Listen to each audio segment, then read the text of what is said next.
Alright, so now we're going to put the tuners in. I've already inserted my little tabs here after I drilled the holes. They just go on into the hole and they should wedge in there and be held in by friction. If for some reason it's a little bit big, you can put a tiny drop of glue around the outside and pop it in there. That should keep it. If it's really hard to push in, you can use a mallet and brace this on the edge of a table, tap it in there. So once those are in there flush, then we're going to go ahead and flip it over. Make sure we do it on a pad so that way you don't put scratches from anything that might be on the table onto the face of the instrument.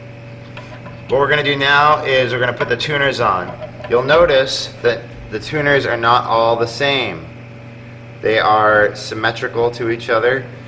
There's right tuners and there's left tuners. If you mix them up, what's going to happen is one gear will end up upside down.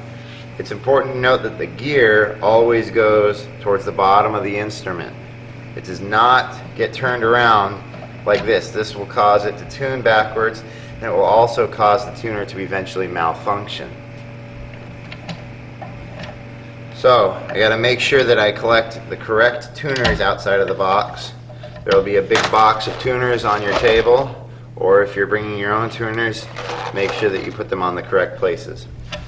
Lining them up to make them straight, I pretty much do this by eyeball. What I'm going to do first is I have the drill, and I make sure that the tip of the drill is not longer than the wood that it's going through. Otherwise you'll end up with holes on the opposite side of your instrument, which is no good. So what I do first is I'm going to drill in one hole for each tuner, and then I'm going to put in a screw, and then I'm going to drill in the second hole so that way it's aligned perfectly.